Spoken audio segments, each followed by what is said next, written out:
And welcome, family and friends, to a Thursday edition of Bet. Of course, we have some Thursday Night Football to get to. Brett Okamoto going to join us to break down UFC 269. Anita Marks is in the house to help us out, of course. She is Erin Dolan. I am Tyler Fulghum. This is indeed Bet. A reminder you see on your screen right there before we get our proceedings started.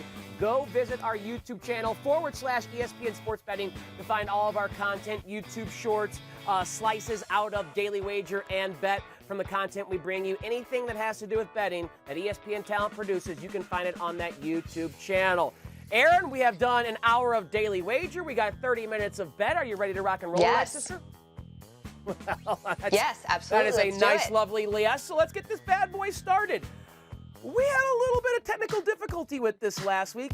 It was my fault. I forgot to bring the tablet. But we'll give it another try this week, Erin. You know the name of the drill. The game that we're playing is called The Good Word. I'm going to read a prompt, a statement, and then I'm going to try and spell whatever word you give me. I'll provide some as well. So let's get the bad boy rolling here. First and foremost, Georgia versus Bama. If they reach a rematch in the title game, Erin, preliminary lines has it as a pick'em with total of 53. What word does that make you want to write? Coaching. Absolutely coaching. Nick Saban. Why would you ever go against Nick Saban, the man who has 7 national titles? He also has 6 with Bama. And you know what Kirby Smart has? He has 4 national titles under him, but those were when he was with Nick Saban. He's 0-3 against Nick Saban in his career. And as we saw in this SEC game, I couldn't even believe that Alabama was 6.5-point dogs. That's not going to happen again. That's why it is going to be most likely a pick'em. Again, that we have to get through the first couple of games and whatnot to make sure that is actually the set national championship game. But that look-ahead line pick'em, not surprised by that. I think a lot of people, or I should say the line and the odds makers, thought that line should be further out than it should have been after that Iron Bowl game. So for me, it comes down to coaching, and I would never bet against Nick Saban. It's kind of like you don't bet against Tom Brady, you don't bet against Bill Belichick, that type of thing. So I'm not surprised it's a pick 'em.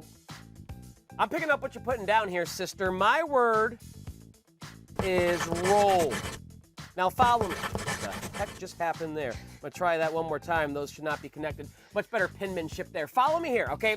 We just saw Bama roll Georgia in the SEC title game. Georgia was exposed a little bit as a team that was propped up by getting to roll through a much weaker SEC East. If I was you, I'd roll down to your local sports book, your local bookie, and place a big wager on Bama if this line does come out in such a fashion should they rematch.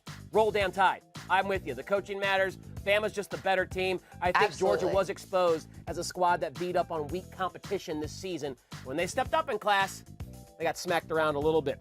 All right, our second prompt here. To the NFL we go, Erin.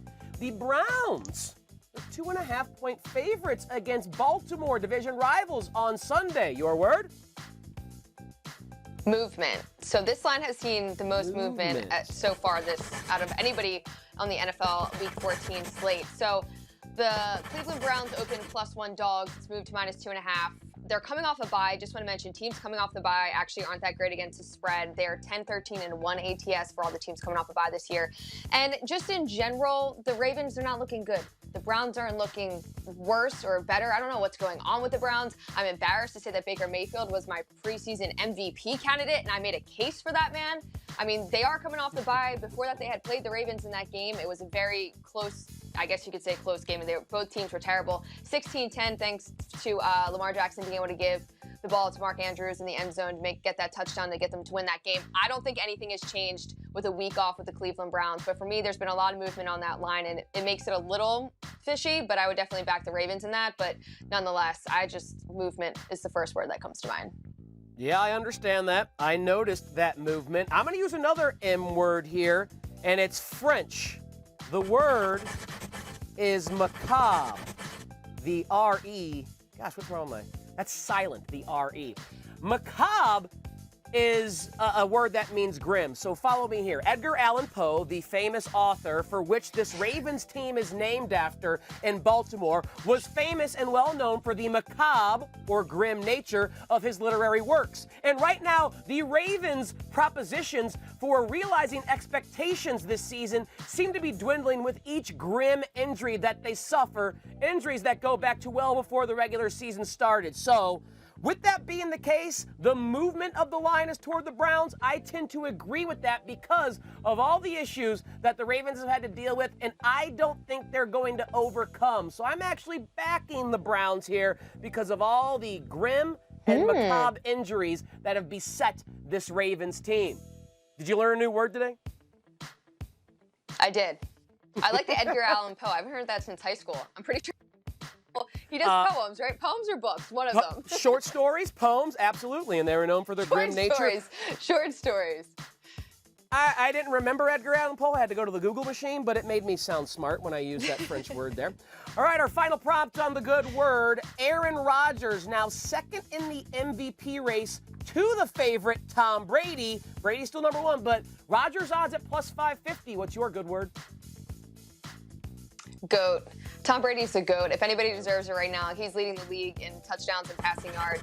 Aaron Rodgers, he's the reigning MVP. The last person to go back-to-back was Peyton Manning in 08-09. So for me, Peyton Manning, 08 and 09. But just for me, I mean, Tom Brady's the GOAT. I see him winning it this year. Aaron Rodgers, he's having a great season, 9-3, as well as Tom Brady being 9-3 in terms of their records. But just overall, I think the odds makers are really moving that line down in terms of Tom Brady. I mean, you could say the same thing for Aaron Rodgers, but I don't see him winning it this year. I'm picking up what you're putting down. It seems like you don't think anyone's going to run down Tom Brady, and I tend to agree. That's why the word I'm using is immunized. And I say that because I wonder aloud about the rhetoric I'm hearing in the media about Tom Brady and if he's immunized against Rodgers running him down no matter what happens. To me, Rodgers has been the better, more valuable, more efficient quarterback this season. Brady has the cumulative statistics because he's throwing the ball more and he's been healthy for every single game. Rodgers has not.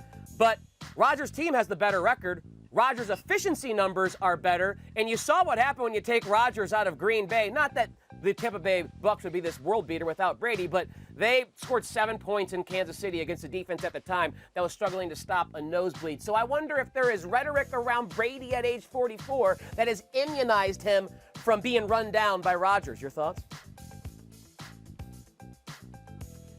Yeah, I mean, that doesn't it doesn't surprise me either way. But yeah. All right. Let's get There's our good word.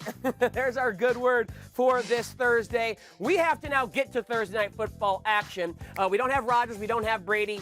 We instead have Ben Roethlisberger and Kirk Cousins, and our prop queen is joining us for the first time here on Bet. You see Anita Marks on the screen rocking a Chase Claypool shirt. So I wonder if she's going to have some props for the big wide receiver on the Pittsburgh Steelers. Let's get started on the game side/total. Anita, you're up first. Pittsburgh now a 3.5-point dog. Total has kind of settled in at 44.5. How are you looking at this? Yeah, listen, I love that now I don't have to buy the hook. I was buying the hook before at like minus 135, minus 140. So I love that. I'm going to take the Steelers plus 3.5. I'm going to use them as a 2-team 6-point teaser. I'm going to tease them up to 9.5 as well. Follow me here. I shared this on Daily Wager. I shared this on the Max Kellerman show. I love these trends that are happening with the Minnesota Vikings. Get this, okay? Their last 7 games, or I should say, 7 of their 12 games this season have ended with the final play of the game deciding the winner. 10 have been decided in the final minute, and 11 of the 12 have been decided by one score. One score. So I just share those stats just to say, I think this is going to be a really close game. The trend all season long for the Minnesota Vikings has been that. So again, I love the Steelers, and I love that we're getting the hook. A prop that you like? I know there's many, but just boil it down to your favorite, I guess, for this game.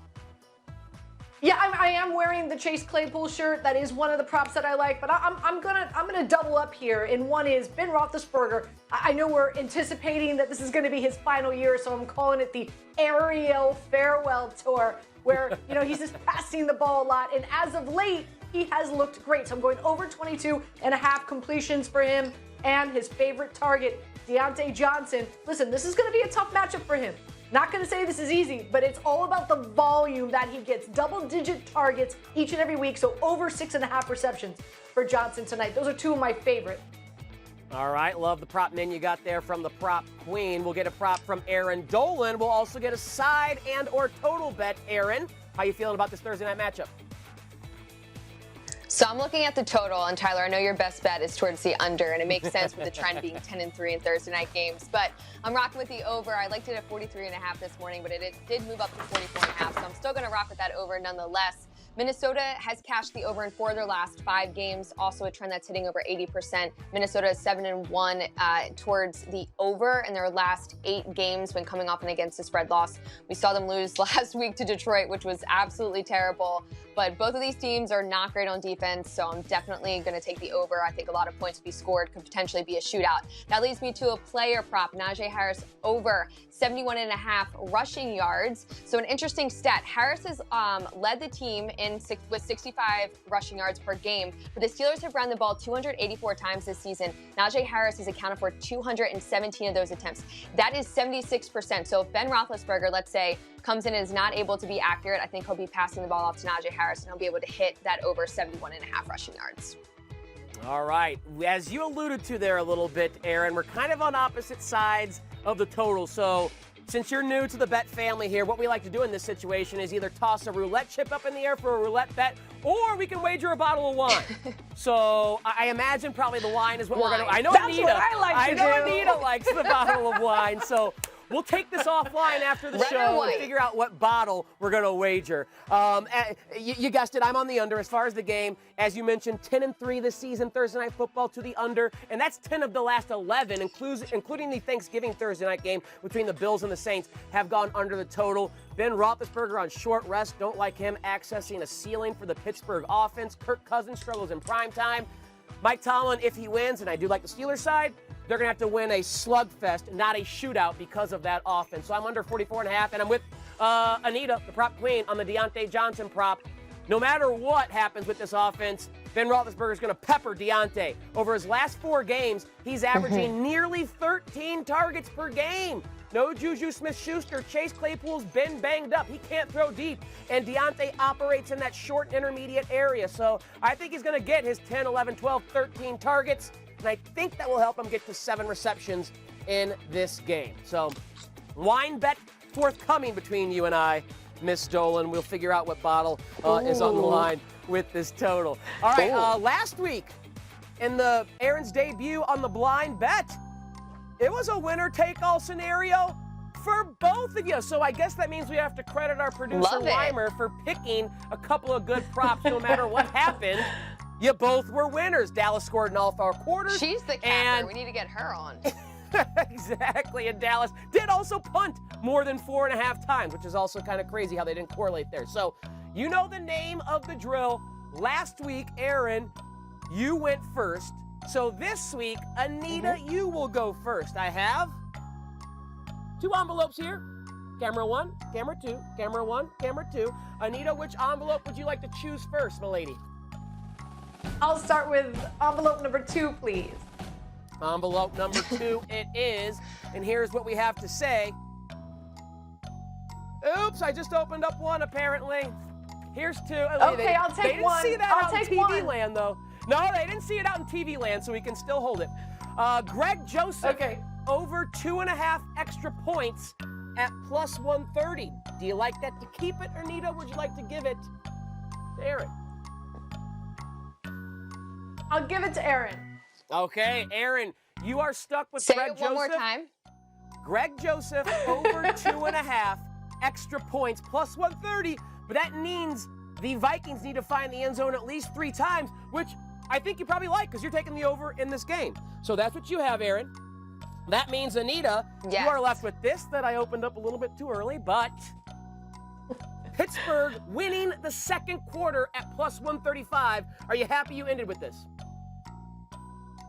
Yes, I am. I'll take that. Like I said, you know, I like the Steelers team. I think it's going to be really hard for the Minnesota Vikings to come off a really embarrassing, with all due respect to the Detroit Lions, that loss, and just to kind of, I think it might be a slow start for them. So yeah, I like that. I'll take it.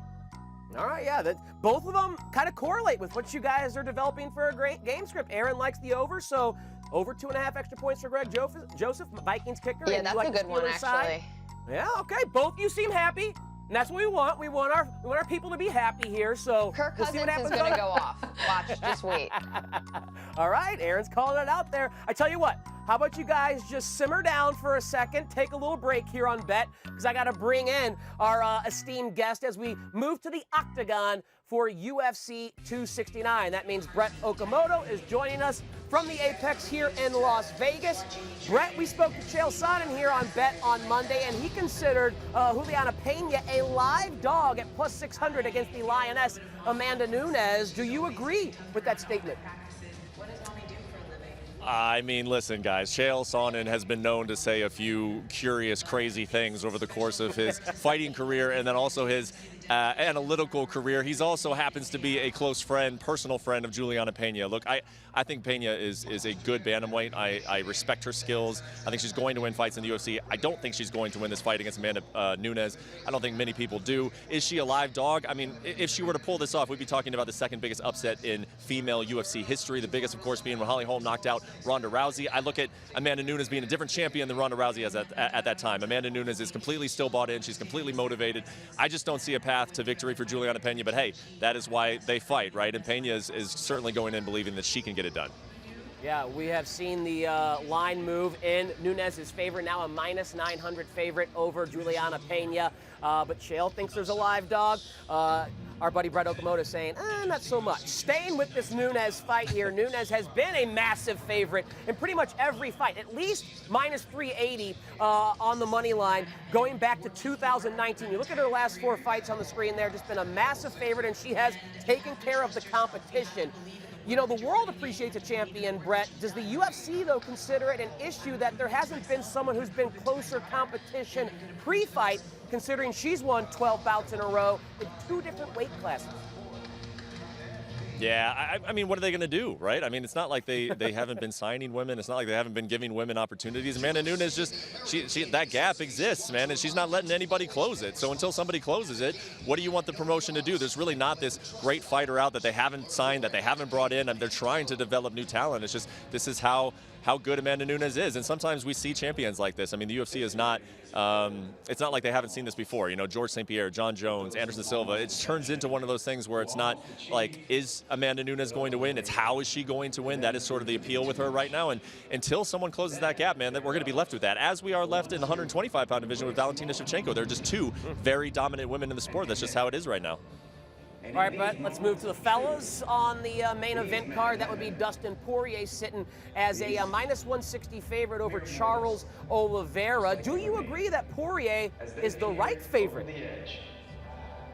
I do, guys. I do. I think, you know, Dustin Poirier would have gotten this championship fight had he not wanted to fight Conor McGregor earlier this year. The UFC gave him the option. They're like, do you want to take a big money fight against Conor, make a whole lot of money, or do you want to go chase that title? He did what I think a lot of us would do, guys. He took the money fight against Conor, but now here he is fighting for a championship, and he was sort of looked at as the guy. Once Khabib stepped away, Dustin Poirier was looked at as the best lightweight in the world. So that doesn't change going into this fight, but Charles Oliveira, I mean, he's won 9 in a row, and he's finishing a whole lot of these. So it's a very, very competitive fight. I think the line should maybe be a tad closer, but in terms of who should the favorite be, yeah, it's Dustin Poirier. I'm curious, Brett, about the script you're developing for this fight between Olivera and Poirier. It's minus 400 to not go the distance. How would you play this?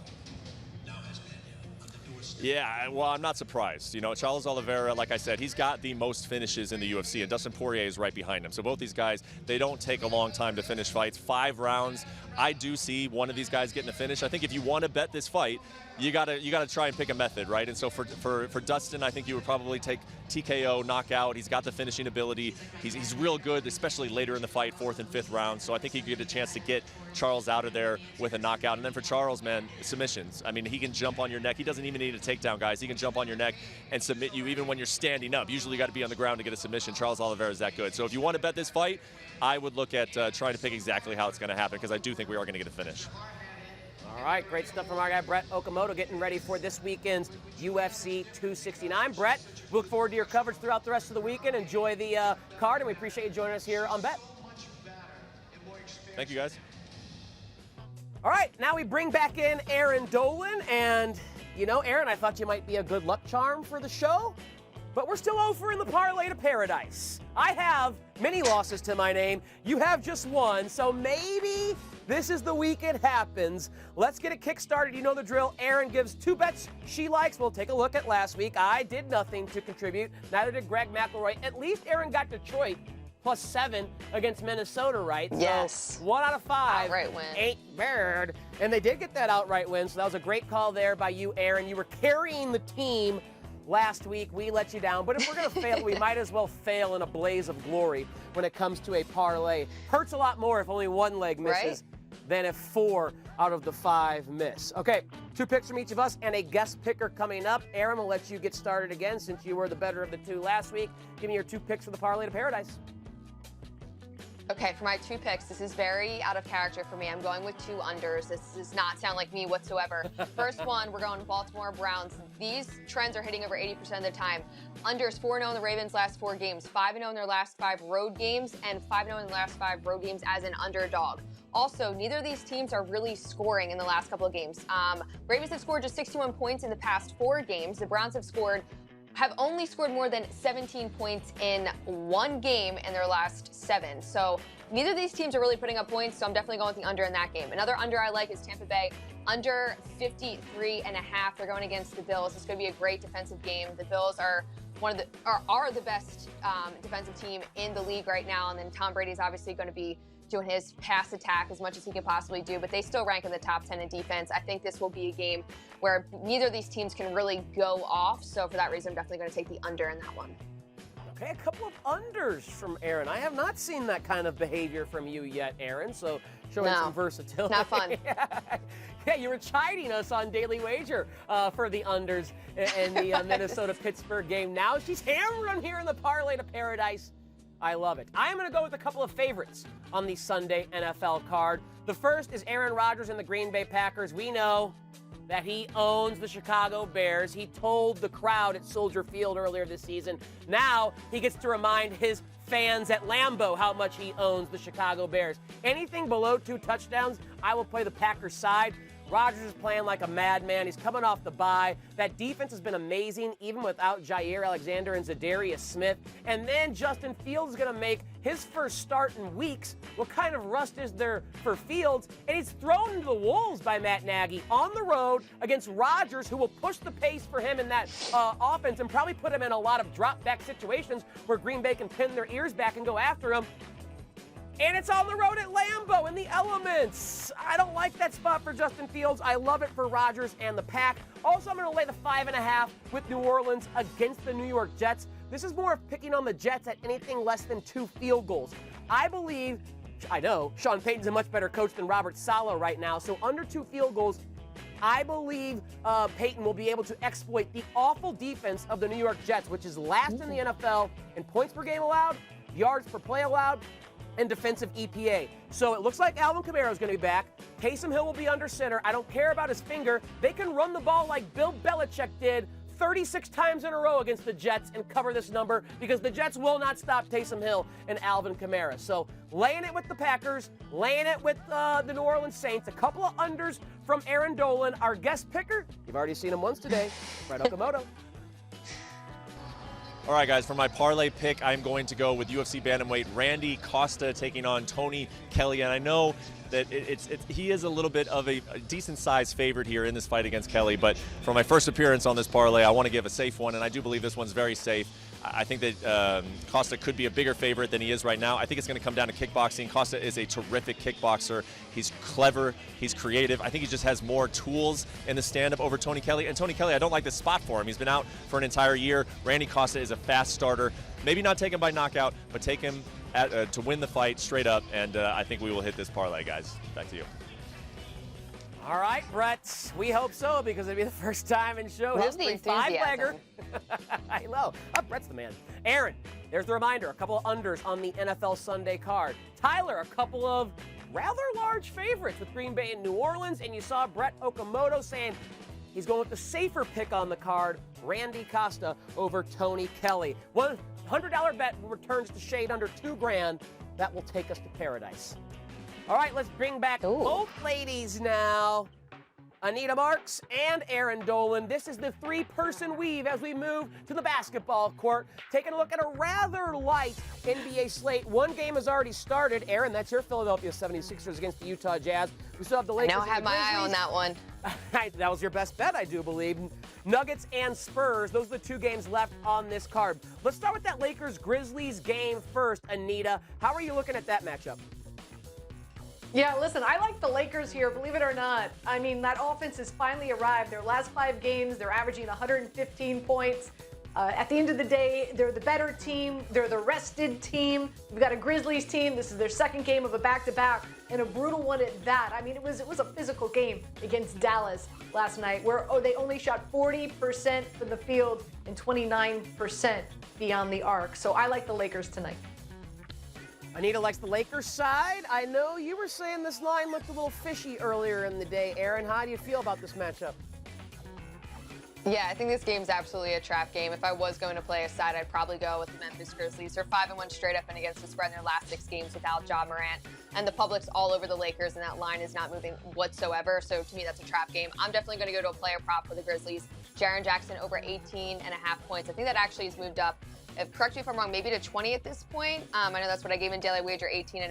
But he's facing a Lakers squad that's ranked 28th in defense. Last night against the Mavs, he dropped 26 points, and they had the 10th ranked defense. So he's going to have to go off and kind of keep working with Dillon Brooks and whatnot while Ja Morant is out. So taking player prop over for his points.